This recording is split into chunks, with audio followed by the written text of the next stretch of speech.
Warning, incoming game over. Warning, incoming game over.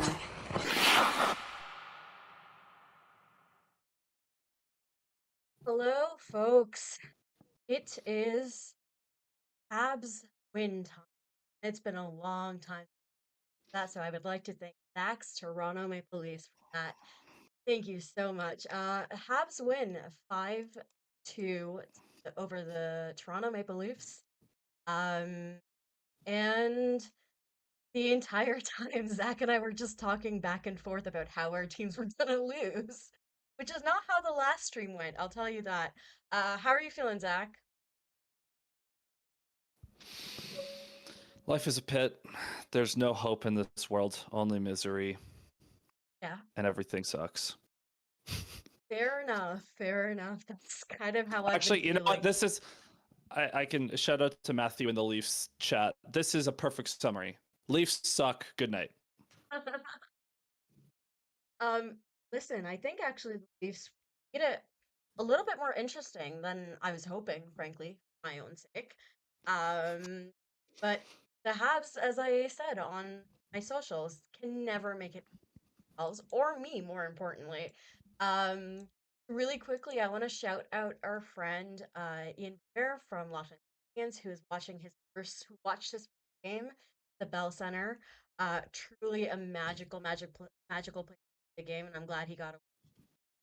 Because we were all nervously talking about how maybe it wasn't the right choice. So yeah. Um, yeah, we have lots of our regulars in the chat. Thank you so much, everybody, for stopping by. Um, lots of fun comments. Joseph Bell looked like Prime Hassett. I'm not gonna. My mouth just.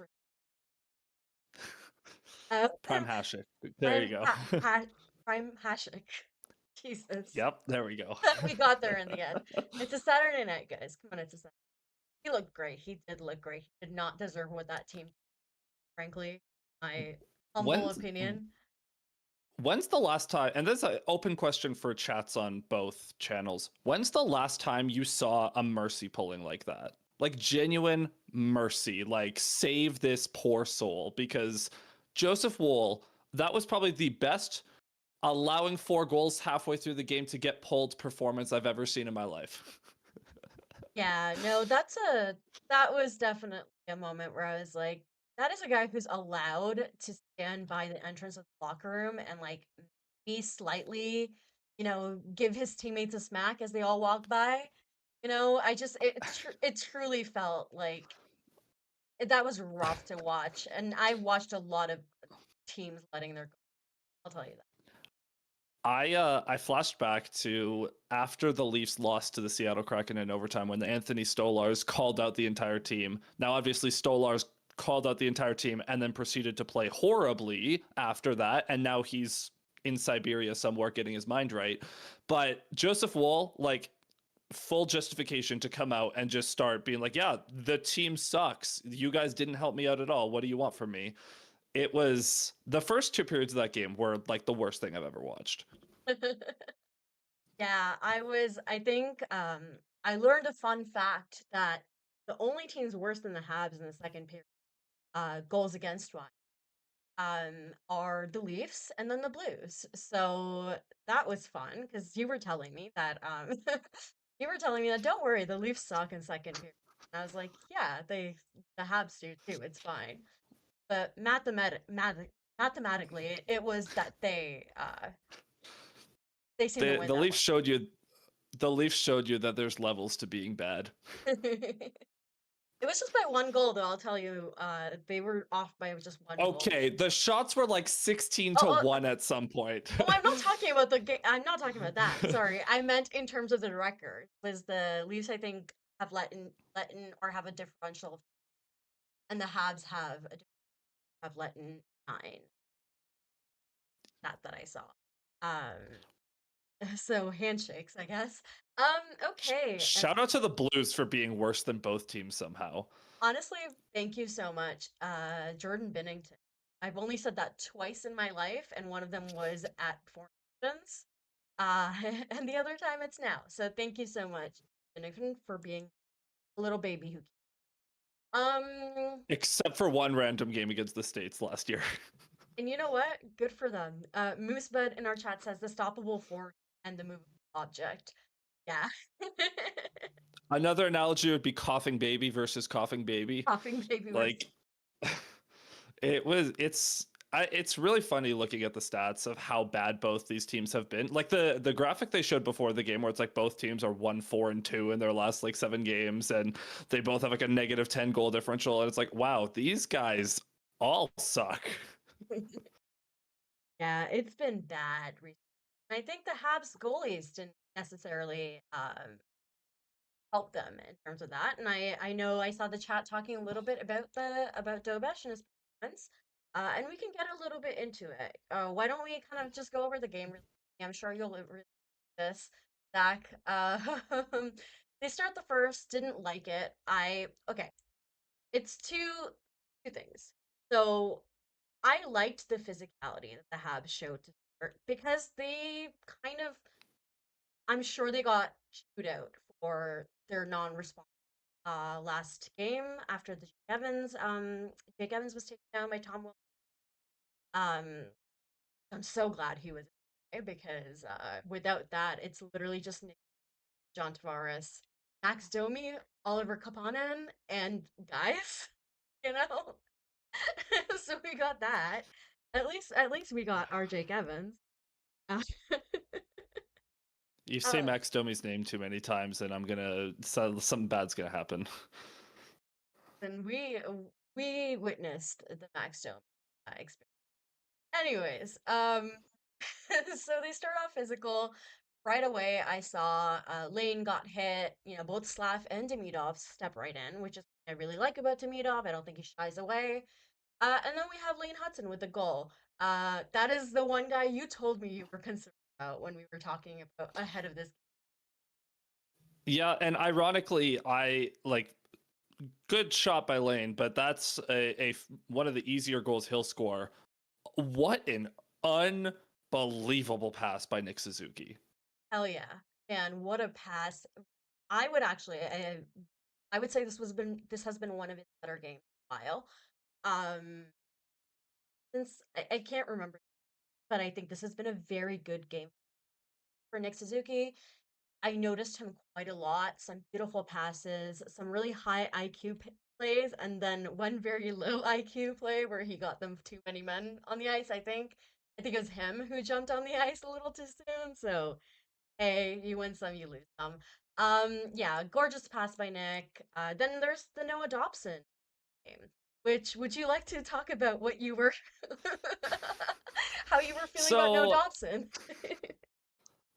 I wasn't. I genuinely wasn't, because I like had one of those gotcha moments, because obviously I like there's the whole big trade in the offseason, but I foolishly posted on Blue Sky that I haven't heard a peep about Noah Dobson since like this entire season. Like, it's been crickets. Like, you Habs fans haven't really been talking about him all that much.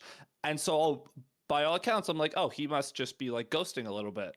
And I forgot the golden rule: never speak ever, because it was like 2 minutes after I posted that he got his first goal. And the dumbest part was, it wasn't even like that whole play, like the Habs were cycling around the outside. I'm like, okay, this is fine. This is fine. And then I think Nylander deflected it through like 3 bodies in front. I was like, just sure, man. That was just symbolizing that the night for me. No, I think as I told you, Noah Dobson, and this is when I finally understand how insane Isle fans are, frankly. I have now gotten a taste of it, and that's only, yeah, he's been great, but definitely not Did you flashy. forget about the Dear John things after Tavares left the island? Listen, in that context, I thought it was very funny. In that moment, I thought it was funny, and now I don't find them very funny at all, you know? But hey. Um, So yeah, we have Dobson and something I noticed this game a lot was I saw a lot more Habs players doing this wonderful thing where they stand in front of the goalie and dare I say screen. Shocker, that works, right? The power play, we're still missing that. but hey, at least there was some shots this.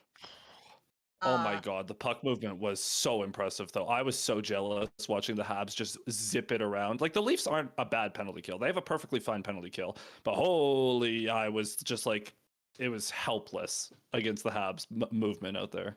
that's the thing is there's a lot of movement, and that's why I'm frustrated when they aren't scoring because I feel like a lot of it is lack of shooting. But this game we saw some more shooting. I think I did not personally like that Slav is no longer on that power play because I think you should not take off your power play goal leader off your power play. Probably, I don't think that's a great idea. But hey, it worked. It seemed to work because in the second power play unit, he took a lot of shots. I noticed him really buzzing out, very confident. Um, so yeah, and the power play ended up being a pretty passing play. But a good period. I liked it. I think at the end they seemed to be I don't know what the stats look like, but to me it looked like they were definitely getting getting the better of the Leafs. Not too like not in a very dominant way, but I would say that they looked a lot better. How are you feeling at the end? Also, first, I just want to mention I thought Dobie looked, although he didn't have a lot of work to do, he looked pretty steady. And we have seen Habs goalies look not steady while not having a lot of work. Okay. But how are you feeling about the first? So I was very frustrated mainly because of the goals because the Leafs started that game actually pretty well. The Leafs were controlling possession early. They've been doing a lot better job of starting on time the past couple of games. And in the first period overall, the shot attempts were 51% in favor of the Habs. It was 17-16 though, so pretty much dead even. And the high danger chances were 2-0 Leafs. The expected goals were point 0.4 to point 0.4. Like, it was a very even period overall, and it just felt like the Leafs couldn't capitalize. John Tavares hit a post on the power play, and the Habs capitalized on their two chances. So it just felt like the Leafs had a missed opportunity. And so coming into the second, I was like, well, I was feeling pretty bad. I was like, this is probably going to go from bad to worse. I was about to be like, yeah, I was hoping they could bounce back. No, I didn't. I didn't. You could go look at my Blue Sky post. I was just like, oh boy. And now we have the second period. So I was just bracing for impact at that first intermission, and I didn't brace hard enough. Yeah, I was also bracing for impact, I'll be honest. I was expecting the Habs to do this classic thing they do. They forget that there is another team on the ice that actually does play hockey. They do this thing where they go up and then they're like, "Huh, what can we do about that?" But hey, maybe this will teach them that wins aren't easy, so you need to keep working a little bit. 101 stuff, but hey, apparently they needed it. Um, so yeah, just I was scared, but I went into the second feeling question mark. I think it was more the Leafs record than the Habs and how they were playing that made me hopeful. That I was like, oh, it's maybe there's so yeah. Okay, second period, Habs right away looked so dangerous. Just buzzing. Buzzing to start. Joseph Woll was on an island and Out of his Hernandez. mind. He was so good. And just watching him keep his team in it was just really because I was like, his team doesn't really deserve it, but hey, you want your goalie giving you chances, and the Habs haven't necessarily gotten that this season. So Wool looked great. I thought that it was a I would be mad if I was Elise how hard he had to work for that. Um Yeah, like Joseph Woll was like, he was playing spectacular. It's ironic because the Leafs have gotten no goaltending for most of the season from various guys. Stolar's old friend of the Habs, Caden Primo.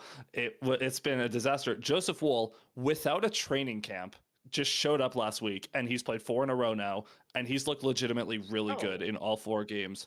Yeah, like, well, because Stolar's is on an island somewhere, and Dennis Hildeby, you're not going to throw in there unless it's an emergency, i.e., the second half of this game where Wool is just getting shelled, and you had to protect him from the Leafs. So, and now the Leafs have a couple of days off. He'll probably start 5 in a row here, but I cannot believe how good he's looked without a training camp, just being thrown to the wolves the first week. 100%. I think it's you've seen better goalies do worse without a training camp. I feel like a lot of players need, obviously, for season, but I feel like goalies really need them because it's really just it's such a demanding position. Mhm. So I was, I was shocked because I remember that it looked like his numbers weren't great in the AHL, but also we all know that the AHL is just And that was just for conditioning. It like badly. just getting up to speed. Exactly.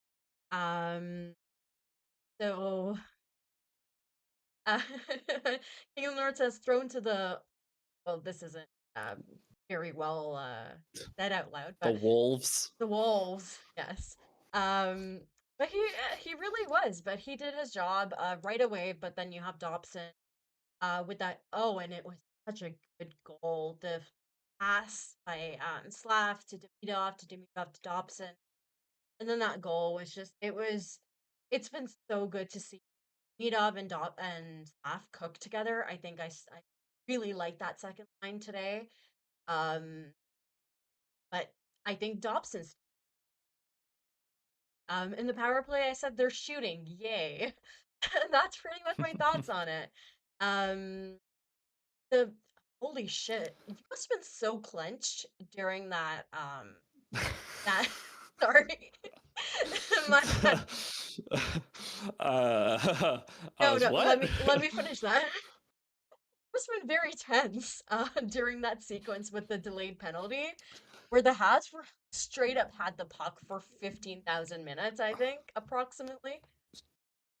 So it's weird because I was seeing your post throughout the game being like, oh, like I'm so stressed right now. Oh, this is so intense. And I'm sitting there like when I see the Leafs getting like Washington Generals against the Globetrotters just doing nothing. Everyone's gassed. No one's moving their feet. Easton Cowan, hobbled on one leg after blocking a shot, is trying harder than everyone else in a Leaf uniform. And I'm just sitting there like, it's more like, it's not even like tense. I'm just sitting there like, oh my Lord, these guys suck, man. They're so bad. Like I'm literally counting down the days. It's like, will Berube make it out of Montreal? I don't know. Like it was just more, it was more disbelief than anything. Like how can you be so bad? And the thing that stops the delayed penalty wasn't even the Leafs touching the puck. It was Wool's mask getting shot off. Yeah, How which bad do you have to be to get just clowned for 2 minutes and then your goalie's mask is the only thing that saves you? yeah, which by the way, that was a way too delayed reaction. I think so that could have been very. So I'm glad Wall that was yelling at them after. He was like, at blow the fucking 100%, whistle. 100%. Like I would have been so.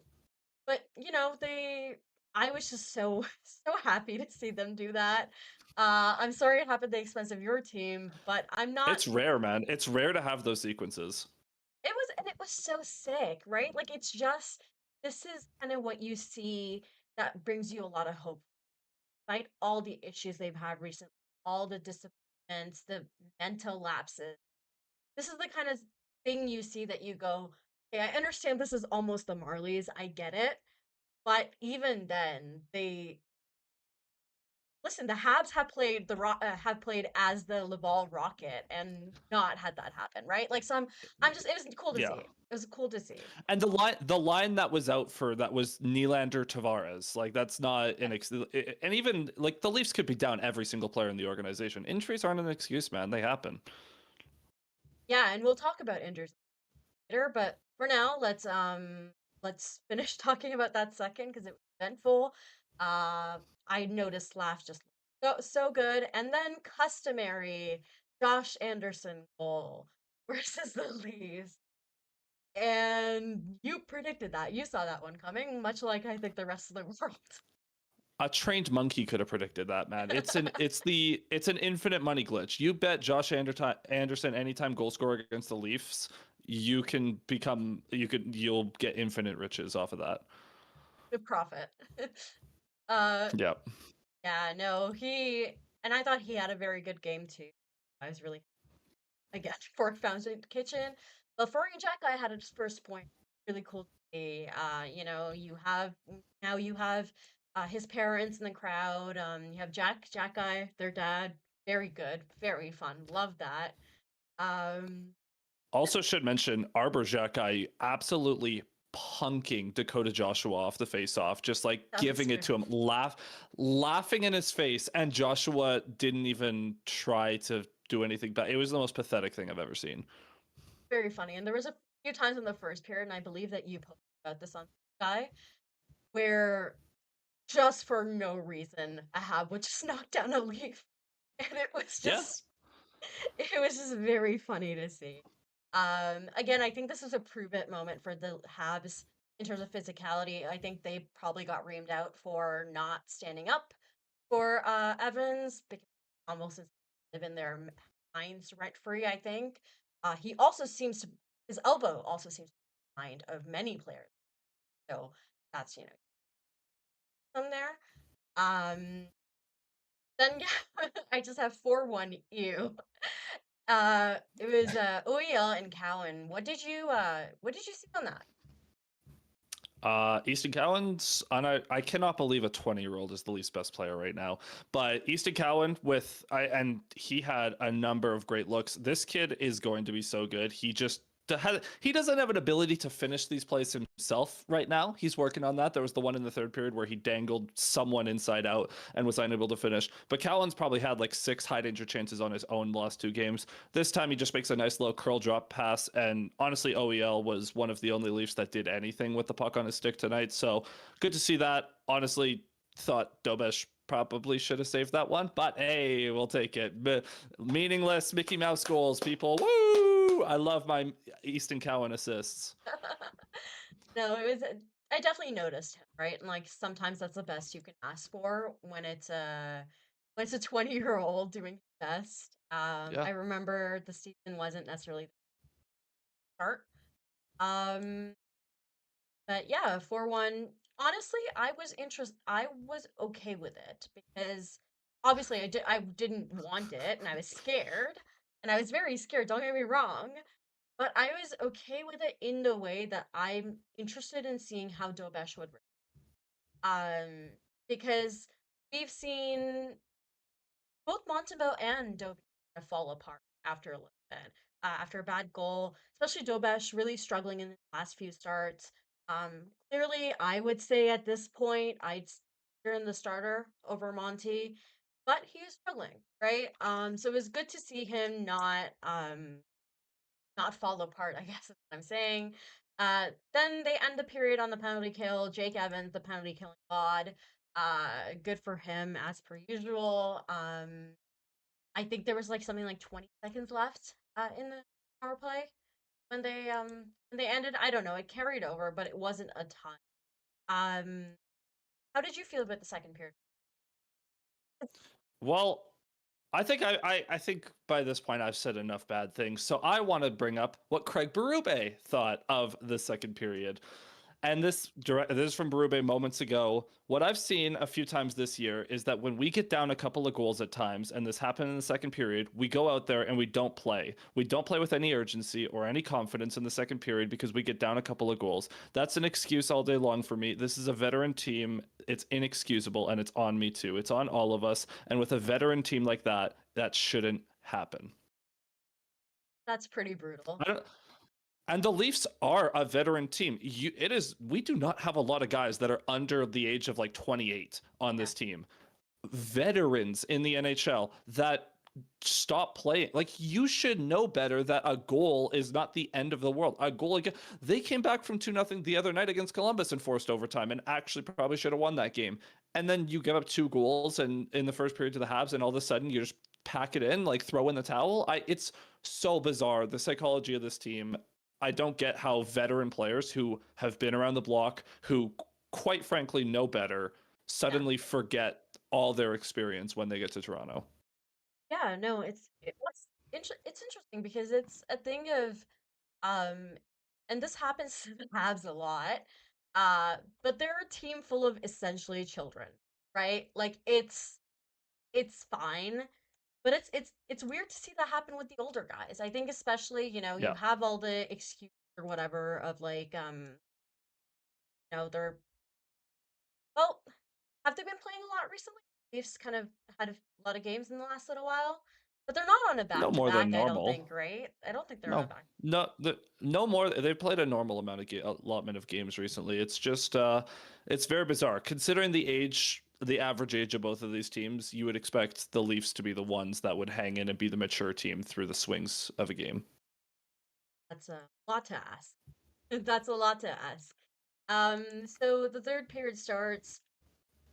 I was not happy with the Habs third view. I thought they sat back. I get it, but I think Yeah, when you are where they are, where they're trying really hard to get back in it with a win, did not love that they just kind of stopped. They really played a little scared, and I didn't love yes. that. I would give some whatever break to them just because of score effects. Like you're up 3 goals. Yeah, I get it. I Like get it. I Caulfield don't also has think a breakaway early as well, so like that he could have buried. So that's they had true. chances. That's true. I think it's always the I'm waiting for this team to find the killer. I think. But for right now, frankly, I'll take any amount of Yeah, even accidental like manslaughter. I'll take it. I don't need a killer instinct. Like I just need a win. So take some basic instinct. take some basic instinct. Yeah, Romelli says they had a slow start of the third, but afterward they played at least as well as the Leafs. I thought it was definitely a. I'll give them that. Well, and the other thing too is the Leafs actually started playing in the third period again. They actually That's started true. skating a little bit. So like partly score effects, partly the Leafs trying a little bit. Like it was bad. Like you were never going to repeat like the high of the second period for the Habs. You were never going to repeat that in the third. So there's also that. Fair enough. Um, just one. Beer Cat points out Berube chewing dip all night was fairly gross. I also couldn't, but he's an old school hockey guy. I'm not shocked at that one. It was just like, come on, put some gum in your. Come on, Craig. So that was Eventually there's a little bit of scrumminess from the line. I saw that you were a little bit happy to see that. There was a lot more life in terms of emotions for the Yeah, Leafs, I thought, in just the third. anything, man. Just It anything. literally just it took there was like 5 minutes left in the game and they started actually like engaging with the Habs physically. Like I was watching that whole game being like, why are the Leafs not the ones that are cheap shotting and slashing away from the play every time? Like there was the play, I think it was Florian Jacques just crossed or like slashed OEL in the back of the knee for no reason. I was like, why aren't the Was Leafs doing actually that? Lane Hutson. That was actually Lane Why Hutson, not? which was very funny. I was like, why are the Leafs not doing stuff like this every single play? Like there was one later where I think it was or Joshua or Lawrence just smacked Arbor stick away from him. I'm like, yeah, more of that, please. Please be the douchebags. Please be the assholes on the ice. Yeah. No. Oh, sorry. Scorpion points out it was Carrier. Carrier. Correct. Correct. It was another small mobile, actually. Um. Yeah, I was the fourth line. Now, what I did not like was I noticed, I don't know who it was, but somebody was holding Jared Davidson back and another Leaf was punching him. Did not like that. I thought that was kind of cheap. Jared Davidson not on the ice after that again. I'm hoping that it was just a give it a break kid kind of situation. I don't know. I'm not a big fan of that, but hey, not the most It's one of those embarrassing things thing to where it's lose that like, last night. no, I was gonna say, like, it's one of those things where it's like, is that a penalty? Probably. Should you do it? Probably not. But if they're not gonna call it, by all means. Yeah, it was definitely some, as Andrew called it on Blue Sky, score effects hockey, penalty Yeah. calling happening there, which always happens. This is the for those of you who watched the Florida Panthers for the last 3 years and their runs to the Stanley Cup final, that was the blueprint that they would always do. Anytime the Panthers lost a game, the final buzzer was the start of a melee. Like Yeah.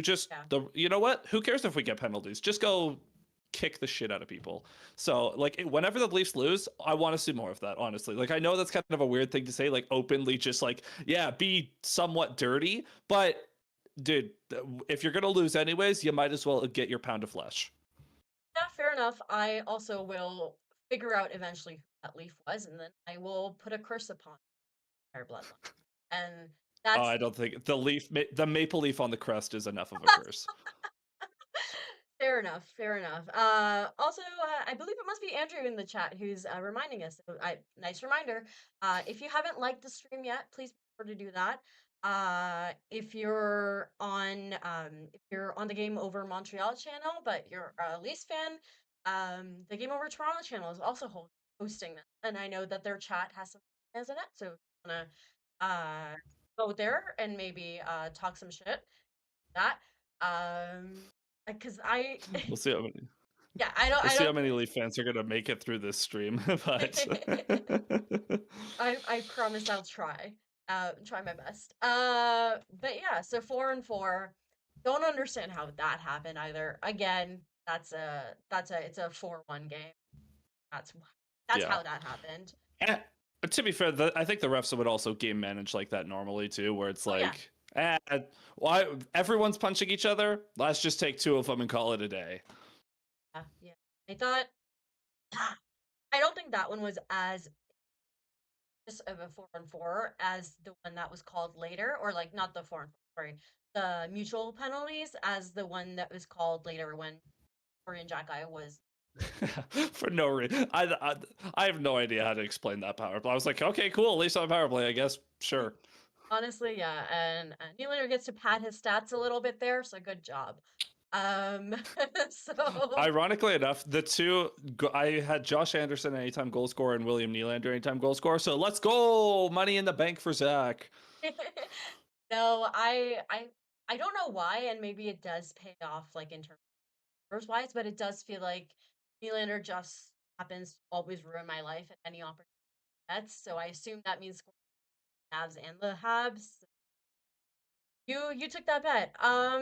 So at that point, there's that slash that you were talking about. I think it was Joshua or someone did something to Arbor Jack guys. And it was another non-call. That was at that point I was like, what, right, like who? And then it's Josh Anderson again with the empty net goal, 5-2. Um, that's just Josh Anderson stuff, man. Power horse, I guess. That is what it is. The most repeatable prediction of all time, man. Most normal Josh Anderson. Honestly, like I don't know what the Leafs did to him to warrant this kind of effort every single time. I don't know what it is, but there's something like I don't know if someone in the Leafs organization like shit in his cornflakes or something one time, and he just vowed to always exact his revenge. But it's like John Wick stuff. It's like you kick his dog one day, and now he's out for revenge every single time he sees you. Yeah, no, I don't know what happened there because if there's 2 things that Josh Anderson hates for real, it's Tom Wilson and the Leafs. So, and those are 2 things that I also understand. So, hey, it's really funny actually. The Tom Wilson and Josh Anderson have been fighting almost every single time they meet. Something happened there. That's something happened there. That's all I'll say to that. Junior hockey, yeah, I can only imagine. Yeah, I bet. It's lasted. They're both grown ass men at this point. I'm sure it's just a blood feud. Yeah, but they're hockey players, so like they kind of still have the emotional maturity of a 13-year-old. Emotional regulation. Fair enough. Yeah. At the end, something I just want to note because I feel like we need to give him some credit. Alexander Carrier taking an absolute beating to try to kill some time. That's a guy who puts his body on the line. He will do what he needs to do. He'll take crazy hits. I get very scared, but he seems to be like rubber sometimes, bounces right back up. Not that time. That time he stayed down a little, and I don't blame him. I saw what was happening to him at that moment. That was another one where I'm watching him kill like 45 seconds, and I'm looking at Steven Lorentz. I'm like, dude, just give him a 2-hander in the back at this point. Like, if you can't get the puck off him, tackle him, physically pick him up and move him. Like, take a penalty, do something. Just do anything. Yeah. I think Lorentz tried to at the end. He like tried to step in and like hip toss him or something. Like he tried to get one of his legs inside, and it finally got the puck loose. But I was watching. I was like, dude, like, are you kidding? Just do anything. Try. Literally try something. Yeah, Carrie looked great, as Beercat points out. That's kind of, the chat seems to be pretty happy with laugh. Somebody's reminding you about our good old friend Payne Primo. I'm sure Zach does not need a reminder. That's a goalie that once he's in your net, you do not forget him.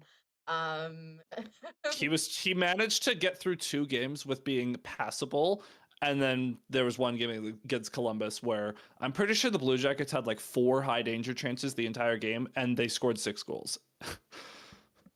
It was not a good time. Not a good time. And I saw someone said, and I think something about how it's a cycle of violence. The Caps did what they wanted to the Leafs, to the Habs, and the Habs did what to Toronto.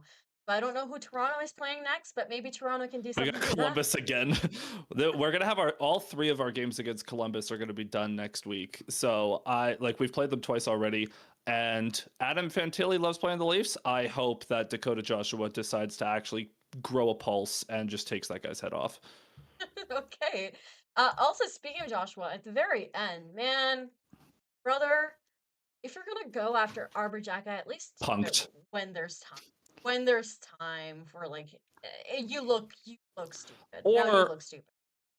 yeah, sorry. I don't care if you do it with no time on the clock. I care that you at least do it right and not look like. Okay, so Dakota Joshua is, where is he on this list? He is 6'3", 220 pounds. Not look like. No, I was gonna say no. He's not. Dakota Joshua has been so bad for the Leafs this season. He has 5 points in 21 games now. Pierre Engvall, if Pierre Engvall was slow. The most big for nothing player I've ever seen in my life. Man, those guys are the most frustrating. Like the big for nothing guys are so frustrating to watch sometimes. But it's like, just do something, man. Do something. But I watched him in Vancouver. He did do stuff. Where did it go? It's unbelievable how this happens to every tough guy. This happened to even Ryan Reeves turned into a pacifist in Toronto. How did that? Like, how does this keep happening? Like this dude. I don't understand. I do not understand. Listen, I don't understand either, and we can talk a little bit more about what's happening with. Even if you don't want to, I fear you are held hostage at this point. You simply have to. But anything in your chat that you wanted to call out? Anybody getting? Yeah, we can catch up here. The guys have been just talking about how bad this team is. OKO Digital a while ago said need more players who seem to want to play. Tavares can't carry this team on his own. David's been very vocal just about how so many Leaf forwards need to be waived at this point, and this has been a trend. But David, I'm not fighting you on that tonight. Josh ACM saying the lack of determination / hunger / urgency is really alarming for the Maple Leafs. They need to clean up this game by game inconsistency, or playoffs are a massive question mark. No, they're not. They're not going to make it. The game was there for the taking, and it's like they had no interest. And David was saying something earlier, talking about the hockey guy, shout out, has his panic index, and David was postulating that the Leafs are going to go up on the panic index. No, they're not. They're already at the top. There's no reason. Words escape me, but pain persists. This team stinks, and as is currently constructed and as is currently coached, this team is barreling towards, they have a top 5 protected pick. They are barreling towards giving the Boston Bruins the 6th overall pick so fast. That would suck. That'd be so Leafs. That would cause a generational crash out. Oh. You know what? I got to clear something up. OKO Digital saying, Zach, to panic, you have to care first. Good point. The Leafs don't care. So we can have our panic index go up. The Leafs are just going to be like, it's fine. We just got to work harder. We just got to off the glass and out uncontested every single time. But if we skate harder, it'll be fine. We don't have to care about the puck. It'll be fine. It'll be God, fine. I hate this the team. Toronto Maple Leaf story. It'll be fine. Upside down smiley emoji. I think is their phrase. I think. Well, I posted this earlier on Blue Sky, but the Leafs, to summarize the Maple Leafs in a nutshell, it's like a choose your own adventure book, but no matter what you choose, you die. Fair enough. That is a very good. I will be referring back to it many times, and not just for the Leafs, for myself also, by the way. Okay. we're gonna move on to our second period, but before we do, I am going to I'm gonna let Andrew introduce our lovely sponsors to beat you, and right back. Famous chateau at 4,000 And in the meantime, for Secrets, a glamorous Gothic jewelry store owned and run by women. Inchu Bijou isn't just a business. They've built a community that supports bold creativity and expression. When I was first introduced to founder Astrid Episegomian's shop, I was floored by the detail, vision, and scale of what she's built from her own mind. I don't think anyone would call me goth, but I know an innovator when I see one. Along with building their own business, Inchu Bijou also hosts markets for vendors in their space called Marché Maleficarum, boosting their whole community. If you don't live in Montreal, explore inchubijou.com, where you'll find over 800 designs that range from affordable to bespoke. Check out Inchu Bijou right now, a Game Over partner from the beginning. but yeah. We are so back. Well, it seems like the Habs might be back. I don't know about the Leafs. It's never been more over. It's never been a more over. The Leafs, man, it's been interesting watching them from the outside. How's it been Hey, watching them from the inside? You want a vibe check right now? This from Austin in the Toronto chat saying, "Screw it, dress Michael Pizzetta at this point." Oh, we're That guy- Michael Pizzetta level panic index. Not even panicking. That guy, he's not good, but he'll do two things. He will skate and he will hit. And at this point, that might be all the Leafs need. They just need some energy in the lineup. It has been brutal. Obviously, injuries have ravaged this team. No Austin Matthews, no Matt Nyes, no Chris Tanev, and a number of other guys have been, or no Brandon Carlo as well. And it's been brutal. Before Scott Lawton came back the other night, the Leafs had like $36 million on injured reserve. It's not a good time. That being said, it's not, weirdly enough, ever since everyone got hurt, William Nylander has just decided to pack it in. He's been invisible. Maybe it's because it's easier to key in on him when there's not as much star talent out there, but he's been coasting the last couple of games. John Tavares is trying his best, but he's 34 years old, 35 years old. Like, he's only so effective. He's been fantastic this season, but it's been him and Easton Cowan and their band of merry men out there. The vibes are bad, and everyone in Leafland is in one of two camps. One is blow it up. The other is fire Berube. Then there's those who are in both. I mean, I don't know what else there is to say, man. This team is just it doesn't have an identity. They want to be a big physical team that imposes their will and acts like the Florida Panthers. Unfortunately, they forgot that what makes the Florida Panthers so good is not being big, because they're honestly not even that big. They're really It's not. actually, it's just having skilled players that play with a chip on their shoulder. It's horrible to watch, man. The system sucks. The players are just lost out there, and the effort is dwindling by the day. The entire organization just is not in a good place right now. Yeah, it's I think being this, and you saw I've been kind of talking about it vaguely, by basically just essentially every once in a while sending you a meme, where I just update you on how mad I am at the Habs, and it's just been injuries. I think for a lot of teams across the league, it's been injury. But the Leafs are getting hit pretty hard. Matthews is obviously the biggest one, I would say. Yeah, and it's the Leafs are in this weird spot where the Leafs, and this has been a talking point the last couple of weeks, but the Leafs medical staff and their conditioning program, their sports science department, they are very cautious with injuries. The Leafs are routinely among the league leaders in man games lost due to injury, because they'll pull a guy for 2 or 3 games just for bumps and bruises, just for maintenance. It's almost like load management in the NBA, except there's no benefit at the end of the tunnel. The other thing, though, is it's hard to gauge these injuries too much because the Leafs don't tell us anything. When the Habs have had their injuries to like New Hook or whomever, like you get a post, this player had this procedure, they'll be out for this amount of time. Last year, Austin Matthews was day-to-day for all of November, and then he flew to Germany. The Leafs crazy. don't tell us.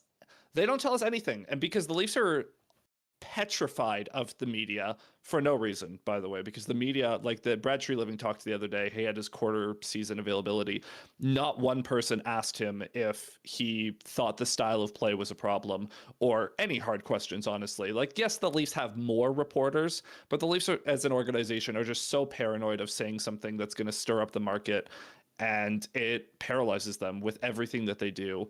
So the injury reporting has been non-existent, which means that we're stuck in a position to be in the dark. And so now Austin Matthews, he's been skating, no idea how long he's going to be out. Matt Nyes, no idea how long he's going to be out. Jake McCabe got injured tonight. I'm sure Craig Berube is going to come out and say, yeah, we'll see. And then we'll not hear from him for 3 weeks. It's a very bizarre psychology. Like as the Montreal chat, it's so funny because you're not going to be able to relate to this at all because your organization tells you things. The difference that, because the Habs, super like intense, passionate market in Montreal, and the way that the Habs interact with that market is so much more ordinary than and normal than what like it's a lot more along the lines of what a professional sports organization should do, as opposed to Toronto, who openly despises the fact that they play in Toronto. I don't get it, man. Crazy. That is kind of crazy. It drives me insane from the outside even. I feel so it's just it's so condescending and talking down to your fans. Yeah. In a way. And it's also like, no offense, but it's not like you guys have done anything to earn that. No. Like, what have you done to earn being able to be so precious with everything? Like, there's no what have you given the team? Nothing. The Leafs have not done anything to warrant this kind of behavior. And honestly, it's not like I was watching or reading the other week when the Oilers lost 9-1 to the Avalanche, right? Horrible game. And Mark Spector's article after that game was so scathing and just so ruthless. And I read that and I was like, when's the last time a Leafs reporter, anyone covering the team, came close to this? They don't. Like, everyone in the Leafs media has kid gloves on, and they still, like, you guys as outsiders will still hear all the narratives about how the media is and the pressure is too much for anyone to possibly succeed in Toronto. It's like, no, it's not. You guys are just pussies about it. So just grow up there and behave like adults, quite frankly. I think that's it too. And I think like the stuff you said, I accidentally clicked exit on my tab because sometimes I click a corner. So I'm trying to load the chat again. But yes. So it says Habs organization can't afford not to not tell us anything because the sky is falling 24/7, 365 days a year. Sure, maybe, but also like Trinka says, Habs organization wasn't this good under Bergevin. Yeah, we've had a change. I think the change of guard has really helped. I think it's been the whole new front office, first from the scouting, whatever, but with it seems like, it just feels like the Habs got a new start, and I understand why the Leafs didn't, because obviously they're completely different stage of their life cycle as a to change. Hopefully champion, you know what I mean. Dinosaurs anxiously waiting the meteor to come kill them. Exactly. So it's definitely really frustrating from the outside. It feels condescending, right? Like the MLSC, it does not need to be this way. They do not need to act this way. Why are they like this? I think, and this is something I just get really annoyed about, just even as a fan, because it just makes me feel so talked down to. It just makes me feel like they're stupid. Like they think every fan is stupid. They don't know anything. They do. I'm getting worked up about this. They absolutely think that they know better. And Austin in the chat saying, according to Ryan O'Reilly, the media is bad in Toronto. I think it's not even the media. I think Ryan O'Reilly just wanted to be able to walk to a bar and not get recognized. Like, I think that's it for him. But with the Leafs organization, they truly do believe that everyone outside the building is a net negative to them, and that they need to ignore all the noise, regardless of if it's positive or negative. You could have 1,000 people saying Easton Cowan's the best, he should be on the first line, and the Leafs would look at that and be like, don't tell us what to do. Like, they just vehemently despise. Did you just talk? Yeah, You they vehemently unwashed? Yeah. despise. It's so obnoxious, and it's been like a running joke that the Leafs just need to have people on Twitter like run the team for them and they'll run it better. But like honestly, at this point, get a panel of 100 fans and they'll probably run the team better than what the Leafs have done and MLSE has done. It's been so anti logic. As Ramelli says, the organization understood that they have to be more open if they wanted the fans to accept a rebuild, and they did great communication. Dobson. Yeah. I completely agree. I think with the the entire market won't accept a rebuild, whatever Conroy says all the time about his stupid like the Flames, which I feel terrible for their fans because he wants nothing to do with anything, including winning or losing. So Yeah, he just wants to hold on to that job for dear life. honestly, it's a pretty cushy job. I get it. If I could get paid to do nothing, perhaps I would also do that. So yeah, and that's the thing almost. With the communication aspect, the the Leafs are such a, for lack of a better word, in terms of the overall trajectory, what they could have achieved, have been a disappointment, right? Like I think that's a fair assessment. Disappointment. Probably underselling it. Let's say disappointment, right? Sure. It just feels like maybe if they were a little bit more open about things, would be, and fans have already been like pretty patient. Maybe they'd be a little bit more patient about things if they were just given a little bit more clarity. But like you said, for whatever reason, they just don't think their fans are capable of any rational. Which is hilarious because the organization doesn't have any rationality to them either. And I will say, King of the North saying, for every 1,000 people saying good things, there's one person leaking Mitch Marner's home address. For the starters, like that, obviously there's going to be bad apples in every fan base, and the Leafs being the biggest fan base are naturally going to have more bad apples than anyone else, just on sheer math. You see that with the Habs fan base a lot too. That stuff is not reflective of normal people. Like that is psycho behavior. It just happens to, like, yes, the Leafs have more psychos in their fan base. Again, if it's 1% of the time or 0.1% of the people, it's just naturally going to be a higher volume. But the Leafs organization despises the 1,000. They don't despise the one. They despise the 1,000 good, and they still treat them like an enemy. Yeah, I think every sports organization, or every organization that's cared about on any sort of way, and this sucks. It shouldn't be like that. But right, like it's just you need to be able to whatever. I'm mad on your behalf now. Now I'm mad on why am I mad about the way the Leafs treat their fans? I pity. Fair enough. Probably. I'm not even mad. I'm not even mad. I'm just like, why are you behaving like this? Why are you the way you are? Sorry, MFM says that the thing with communication from the Habs right now is they don't necessarily tell us every detail. Sometimes they even wait for a situation to develop before saying anything, i.e. Jake Evans.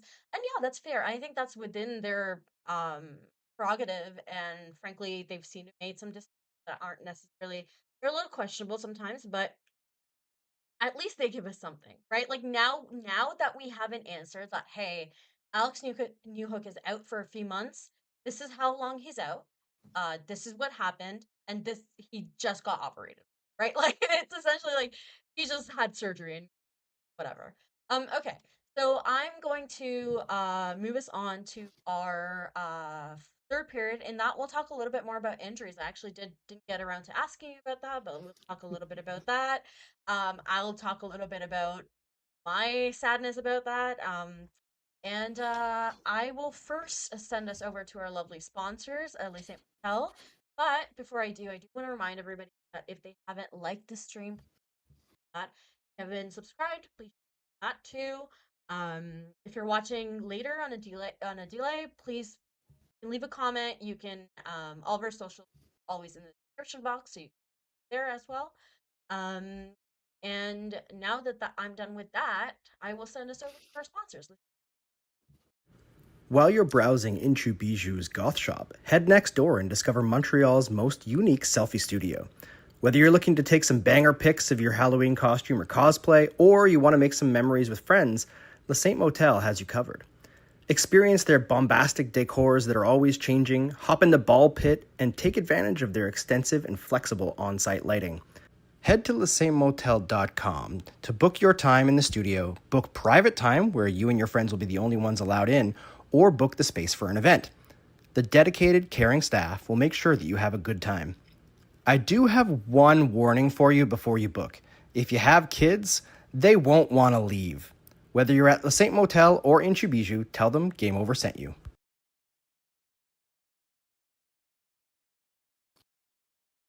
Okay, we are so back. There's already some great questions in your chat, Zach. So I'm going to remind our chat as well. We will be getting into our overtime soon, which is nice. So if you have questions, you can drop that in the chat. You can always also drop them now and then ask them again later if I don't see them. Just by the nature of YouTube, it's back. But yeah, oof. Injuries. We are hurt. We are hurting, Zach. We are Very. hurting. Yep. What is, I know we talked a little bit just about like the realities of it and like that the org, et cetera. But Yeah. in terms of what your current injury situation, your lineup, which also if you could just quickly maybe for our chat go over what's the injury situation in Toronto that you know to the best of your ability. Yeah, I can't tell you what the injuries are for each player, but I can tell you who is out of the lineup. So Jake McCabe left tonight with the puck to the face or high sticking. And he didn't play the rest of this game. That's worth noting. Brandon Carlo is on IR with a lower body injury right now. Matt Nyes is day-to-day with a lower body injury. Austin Matthews is on IR. Nick Waugh is on IR. Stolars is on IR. Marshall Rafai is on IR. He's more of like an eighth defenseman. And then Chris Tanev is the big one. He's also on IR with a concussion after getting stretchered off against Philly a couple of weeks ago. He's the one that he's gone for a while. We know that's the one we're pretty sure that he's gone for a while, although he has been skating, so with concussions you never really know. But those are the injuries. Or the players out, at least. Those are the correct. It's been happening around the league a lot. I think the condensed play, whatever it is, I don't like pretty early not to start as much maybe, but I don't know. I'm not an athlete. Maybe it's just the scary of the Olympic season. Oh, Vermelli, did Kapanen leave? I'm seeing that. Come on, anywhere. Are we talking about Davidson? I did not see it. I'll take a look at that further, but it would suck so much. The Habs center depth, I think, has been hit most by the injuries, and by that I mean, if Jake Evans had been out this game, he would have had Oliver Kapanen as a rookie, playing two, probably Joe Valeno being Joe Valeno, playing 3/4C maybe. Owen Beck might have been called up, but essentially it was going to be Nick Suzuki. It was going to be just Nick Suzuki. And poor Nick Suzuki is just anyways all the time. He's on the penalty kill. He's on the power play. That's my boy. Somebody please put him in an ice bath. Please. I was gonna say thank God that guy's young still, because if he was Tavares' age or something like doing this, he would fall apart. He absolutely would, and he's got the Iron Man streak or whatever. But brother, oh my God, sorry, I just I checked the time on ice. Sorry, I had to laugh because the two high. No, it's not even that bad in terms of distribution, but it's the two highest played for her, so Nick Suzuki and Jake Evans. This Jake Evans, need I remind you, our third line center. Like the second most. He probably played like 23 minutes, like 18 actually, 18 and a half. Nick Suzuki with 20 and a half. Wow, the fact that that's high for you guys is crazy. Usually, like I bet you Tavares probably played like 24. Like the Leafs ice time gets insane with some of their first line players. Yeah, no, Nick has had to go up further, but it's just very funny to me that the two highest players, it's not even like Cole Caulfield or like one of Nick's Yeah. line mates. It's literally Nick Suzuki, Jake Evans, and then Caulfield. So it's very funny. Probably something to do with the It's the PK. PK, man. Yeah, it's the Yeah, I was gonna say it's that PK, man. and good for him because frankly, Jake Evans PK god, as I would say. Um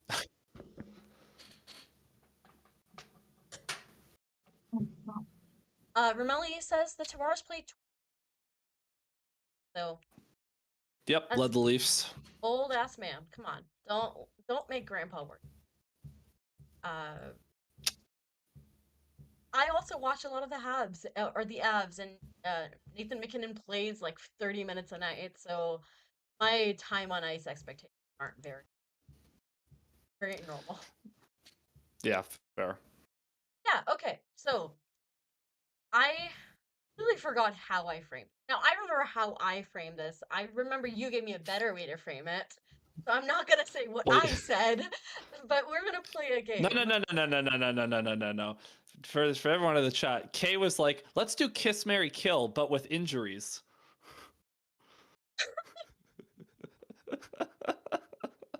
This was when I was so sure we were gonna lose, and I was just trying to come up with the silliest shit that I could do instead. But would you? How was it that you broke that down, Zach? That you I want don't back? even know. That you want back? I'd have to pull up the our DMs here. Okay, yeah. So we have. Wait, hold on. Guy that you want back, guy that you need back, and then guy that you're fine keeping away. Yeah. Okay. Let's play. Let's play that. Zach, any Let's play injury, kiss, Mary, kill. I would bet that Austin Matthews is on your need back list. You know what? As long as the Leafs suck, stay away. I want Matthews is never going to be healthy again in his life. I'm convinced of that. I'm convinced that there's some sort of chronic injury going on as well, and his wrists are just broken. And he's never like the 69 goal season. He's never scoring 60 goals again, especially as long as Berube is his coach. I'm so serious when I say this. As long as Craig Berube is the Leafs coach, I don't want to see Austin Matthews play another game because Really? keep him healthy, and then so he can go to the Olympics if he wants, but just keep him out because Berube is ruining this guy. He's deploying him like he's Ryan O'Reilly, which he's not. His time on ice, his percentage of time played against elite competition is like at 50%. For reference, Barkov is down at like 37%. McDavid, McKinnon, they're around like 29-30% against elite competition. Matthews is close to 50 under Berube. It's absolutely criminal what this guy's doing. And if Matthews is barely healthy anyways, go get surgery, go get whatever procedure you need done so that you, whenever you come back, you are actually genuinely 100% healthy and I never have to hear about your wrists again. His wrists? Wasn't it a lower body? Or did I? They're saying groin. Well, they didn't say anything. We think it's a groin right now, but he didn't look healthy before that anyways. So that's why I'm like, you know what? Just take your time, pal. Take your time. Yeah. So is that you actually want him to stay away, guy? That stay away until he's legitimately 100%. Like I know it's kind of a cop out, but there are other guys like Matthew Nyes. If Matthew Nyes has a couple bumps and bruises, play through them. I don't care. But it looks like I just went dark on your feed. You did, and I'm trying to get you back. So Matthew Nyes, like if he's a little bumps and bruises, he can play. But a guy like Austin Matthews, he's too important to have him playing hurt and playing hobbled. That unless it's the playoffs, which obviously is different, but the Leafs aren't sniffing that at this rate this season. So Matthews, I'm fine with sitting on the shelf on IR until he's fine. Matt Nyes is the one that I want back because he's at least fun to watch, but need back is absolutely Chris Tanev. There is no more important player to this lineup than Chris Tanev. No one misses Chris Tanev more than Jake McCabe because McCabe went from his cushy spot playing next to Tanev on the left to playing on his offside with Simon Benoit.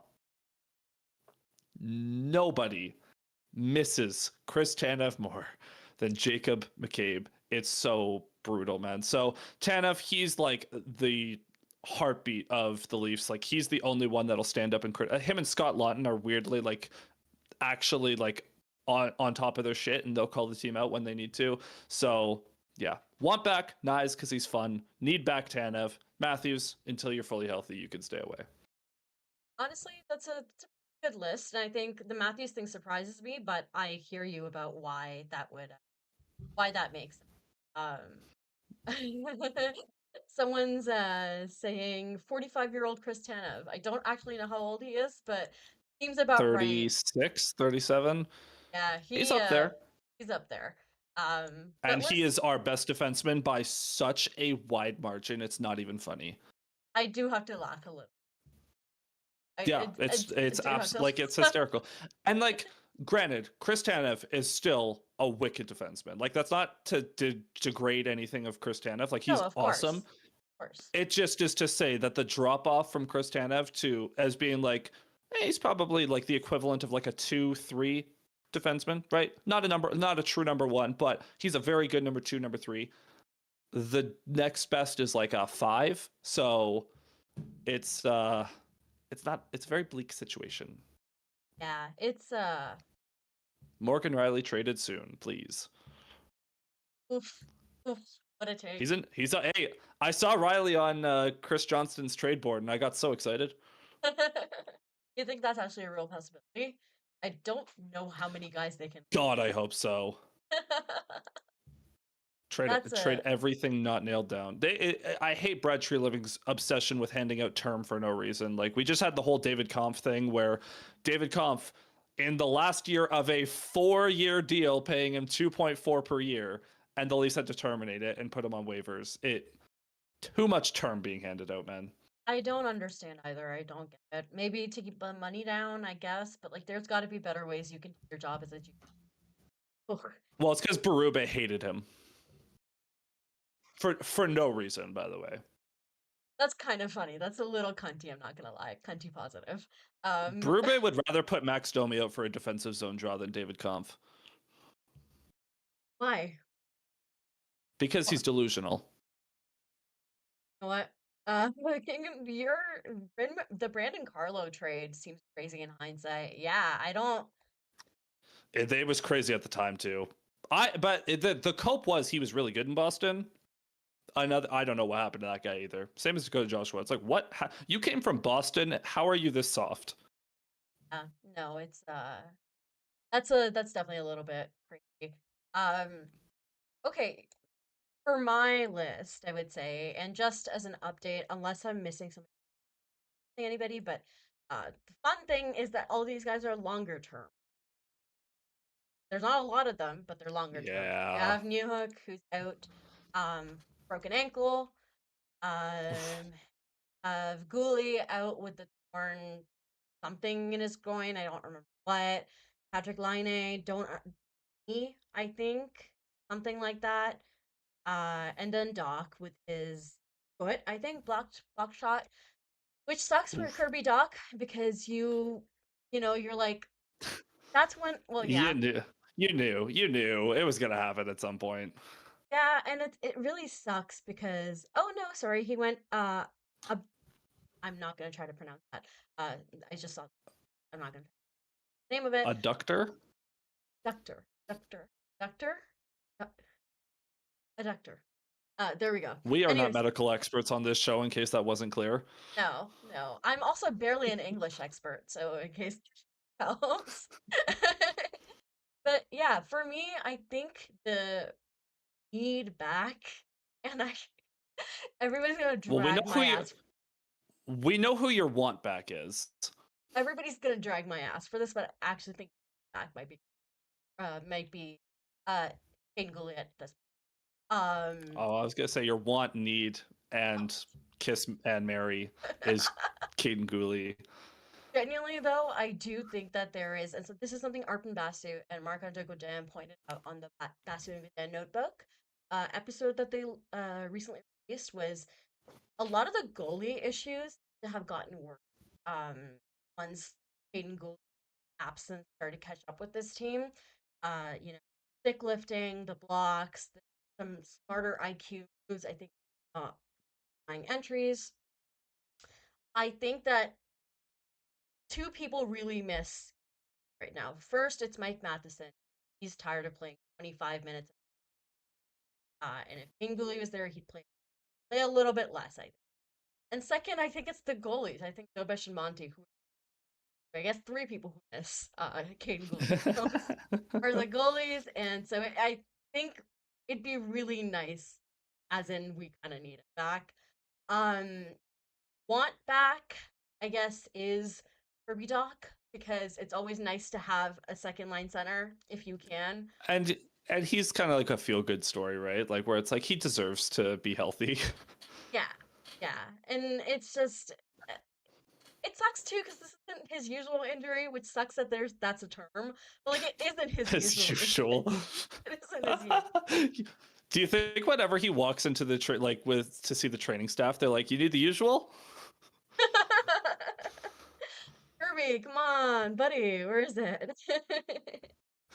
Romelli, also Carlo was not playing. I think he's officially on IR. Yeah, he's very hurt. Right? Well, probably very hurt. I don't know. That was one of those like we didn't see him get hurt in game. They were just like, "Oh, by the way, Carlo's gonna miss this game, maintenance day," and then he's on IR. Yeah. We never know anything. It went from maintenance day, missing a practice, to missing a game, to injured reserve. Yeah, that's a little crazy. That's a little great. Still have no idea what's wrong with him, by the way. Surely something. I mean, you should hope it was something, because if it isn't, Presumably. yeah. And stay away. I refuse to give an answer to this. I know who a lot of the answers are going to be, and I don't agree with that. But by process of elimination, I guess it would have to be Patty Laine, just because of the fact that I think I worry about that guy's long-term future in terms of just as the person with the body. It seems like he really it's rough out there for him, right? I mean realistically, he of all the Habs forwards might be one of the more replaceable ones because of his very one-dimensional skill set, and you've got a lot of skilled wingers that can fill his shoes as well. Yeah, I think that although we would love him back on the power play, Patty, please just shoot the puck. Somebody needs to shoot the puck. Somebody needs to shoot the puck. Somebody needs to shoot the puck, and it's not going to be anybody else. I'm shocked that a power play with Cole Caulfield has this problem. It's genuinely insane, right? Like first of all, you have Marty having him stand in front of the net, like screening the goalie question mark. And like what that's how you deploy a 5'7". What's he screening the bottom half of the ice for? Like, what are we doing here? Like, it's not even you employ Slavkovsky for what? Like, he is big. He is big. I understand that they're trying Bolduc there now, but in the bumper Bolduc is fine, but like net front, somebody should whatever. Yeah, we digress. Yeah, Romelli points it out. Exactly. Behind the goal line. Hey, never stopped him before. Truly, he's managed to do it before. Oh, speaking of the goal line, sorry, I meant to bring this up earlier, but I just had a question. Would you have challenged goal number 1 for goal? Oh, yeah, absolutely I would have, because this is not a question of was it goalie interference. It was Gallagher driving the net. He is in the crease. He makes contact with Joseph Woll as the puck goes in. Did he stop Joseph Woll from making the save? Probably not. Does anyone know what the rule actually is? Probably not. So worth a shot. It was worth a challenge, worth a shot. But the Leafs video room has been like so bad this year. They don't know what to challenge. They never know when to challenge. They missed like 3 offside reviews this year. They had a goalie interference review earlier in the year where there was no one even in the crease. So I'm pretty sure the Leafs video review staff is just very skittish at this point, and they're very paranoid about the power play. Yeah, they're too scared to be wrong to even take the chance at this point, so just add it to the list of frustrations with this org. Yeah, JFed says, question was he pushing the goalie? That's the rub. Who knows what it is at this? Because sometimes guys are pushing the goalie and it's still interfering, right? Like, like you said, who knows at this point? It's just worth a shot. It's worth a dart. Yeah, it is absolutely worth. Like of all the goalie interference review, like that is absolutely worth a shot. And it's also like the Habs power play hasn't been that lethal recently, just numbers wise. So I would have taken it.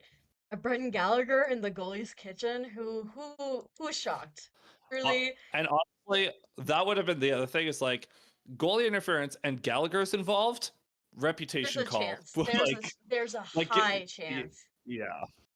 Yeah, it's So. Brendan Gallagher. What's more Brendan Gallagher than getting called back because he's yeah, I think Romelli says, which is weird because the Leafs staff used to be the best in the last few years. I wonder if that's why they're even more skittish because they're like, oh, we want to be so sure because we used to be so good at this. They did also get rid of a few guys over the last few years as well, like with Berube coming in. Like they did change some of that staff. Okay, so we're going to move on to our overtime period where we'll questions and answer some questions. We'll take them and we'll answer. If you have any questions, be sure to drop them in the chat. Game Over Toronto, feel free to do that as well. I'm actually glancing over your chat right now. But before we do start, I am just going to first of all change us over to our next period, but also just remind everybody that again, if you haven't liked or subscribed yet, please do that. That'd be great. Question. There's some questions I'm seeing get into, but first I didn't get to talk about this earlier, but Monster Game by Yuri Slavkovsky. Big fan of what he's been.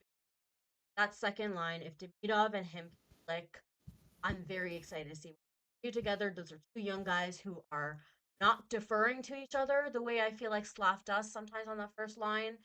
But also I think I think Demidov, like with how talented he is, he just needs someone to be consistent and stable on a line with him. And if Slav can be that and just be someone that even on a bad night just goes to the net and gives him a passing option in front, like that, I think that duo has a ton of potential. You need a center though. I mean, you do need correct. You do need it eventually. Sidney Crosby, calm on down.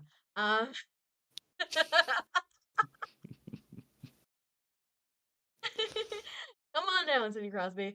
The Pens are way too good to start. I need them to start flopping. But yeah, any questions that you want to get into? We could start with this one from Austin saying, why is Domi still playing center? He can't play center. And I'll answer your question with a question. Why is Max Domi still here? He can't do anything. What is the point of the... Now, the only saving grace I'll give Domi is he does play his best in the playoffs. He has a little bit of a gamer quality to him.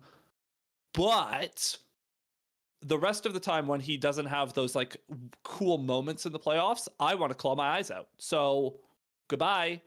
Punt this guy to Siberia. I've been done with him for a long... I hated the signing originally. I hated the extension. And I super hate it now. Adios. Like...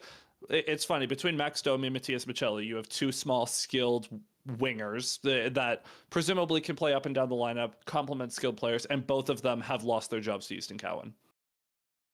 I don't understand why coaches insist on trying to make guys centers who are centers. It happens all the time. And I understand centers are important. I get it. But I also don't get it. I also understand that the Leafs are missing two centers right now, but I don't care. Anyone else.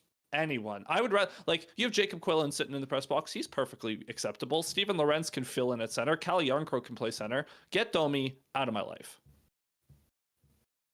Do you think that's a movable contract? I'm taking a look. You can send it into the ether. Someone will. I believe he's 30. Gee, feels like. I can't believe you guys. I cannot believe you guys somehow got a 20 goal, 70 point season out of him.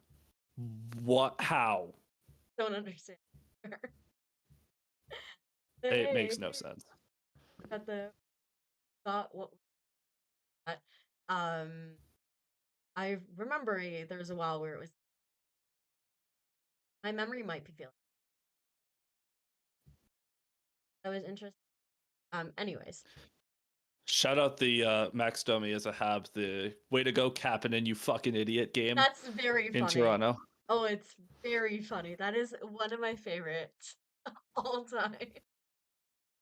Yeah, good times. And by good times, I mean I hated it. Sorry, folks. I hear my mic is acting up. Apologies. I'll stop moving as much. I think is the issue that happens sometimes. Here we go. Okay. So one of the things that I saw that I want to kind of just touch on really was, should we have, would you like a line for Matthews? Maybe? Could we? Perhaps?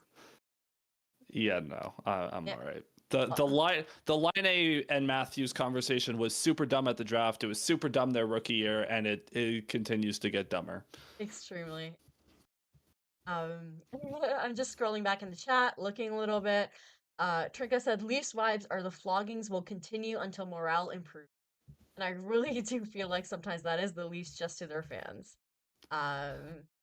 The Leafs organization is the capital in the Hunger Games.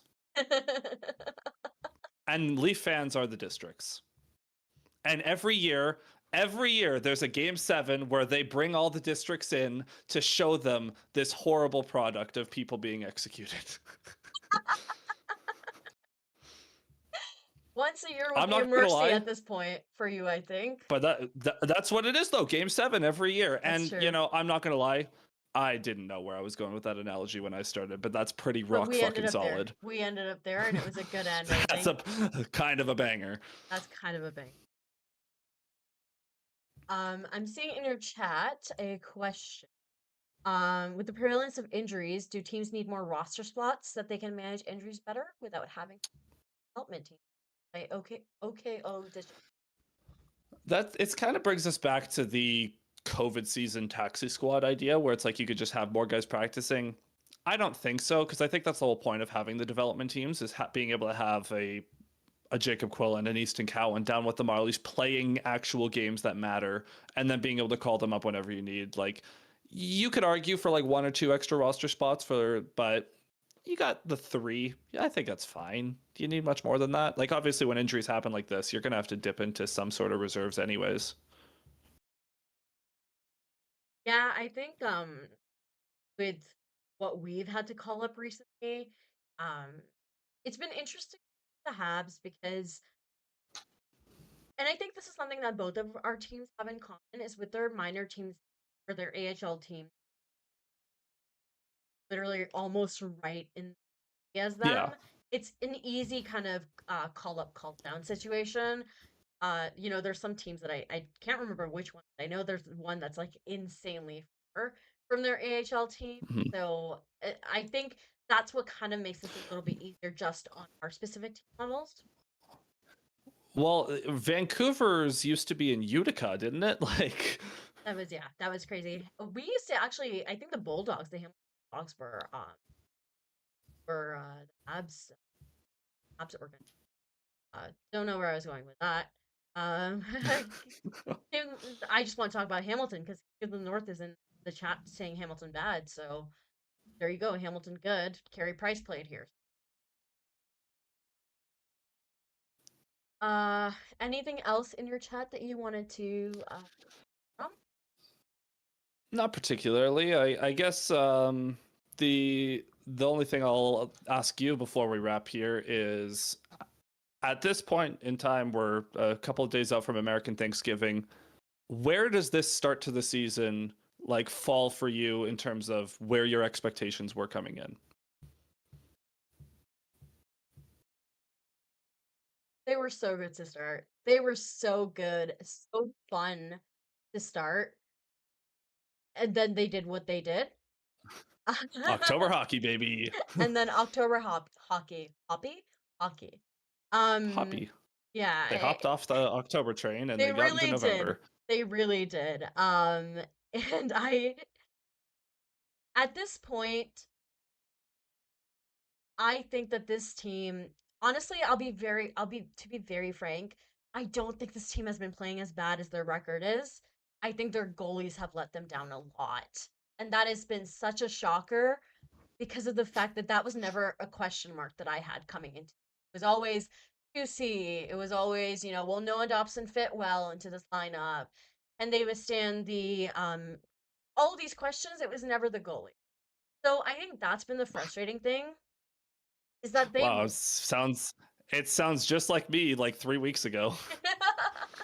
it just sucks, right? Like you hate to see this happen. Um, but I'm confident in listen for right now. I know people were a little bit like Dobesh's game wasn't perfect. I liked the mental resiliency of it. I know that probably the first or second, I don't remember which one, but one of them was a goal that should not have went in, and it's fine. He did not at least pushed. He didn't let anything. Right? Like I fear that's where the standard is right now for our goalies is I was will gonna you say fall apart? yeah, and it's like, well, he got beat twice. He took a couple of posts. He was Josh he was Anderson saved a decidedly goal. he was decidedly mid. And frankly, I'll take it. Like that is genuinely the bar at this point. I think is mid. I don't know. This I think has been frustrating because they played so well to start, and then they played badly for a little bit, and they started playing well again, but the wins weren't at that point. Um, the injuries just I think are the thing that really about this season. Kirby Doc seemed to be so well. Alex Newhook seemed to be breaking out. So that's my thoughts on this. I anticipate you weren't expecting the Leafs there, were you?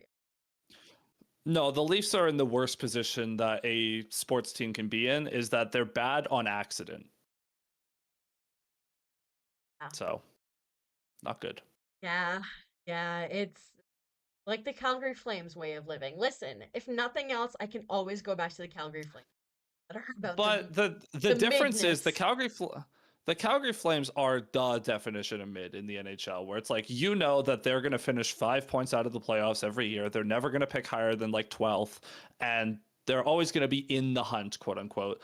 The Leafs were genuine. Like last year, they won the division and have the longest playoff streak in the entire NHL. And then they came out this year and their goaltending and defense, the thing that got them to the second round into 7 games against Florida, disappeared. And the offense has actually improved somehow, goals per game wise, and yet everything else fell apart. Do you think it's do you see hope? Do you see light? Like do you have Sure. hope for this?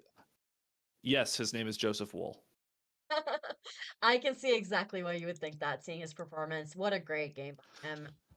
And when the Leafs get healthy, like they should be like I think it was Chris Ruth saying the Leafs will just barely make the playoffs as the lowest wild card. They absolutely could. Like if when the Leafs get healthy, they should be perfectly normal, perfectly fine as a team and push for a playoff spot. They've got the elite talent. They should be fine.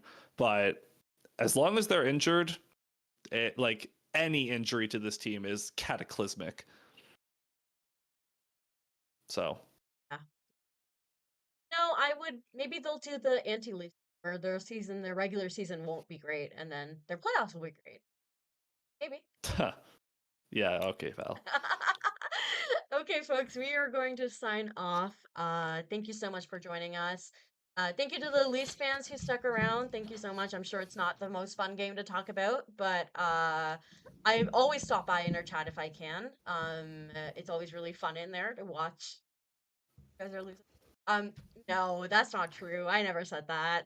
I would never do that to my friend Zach.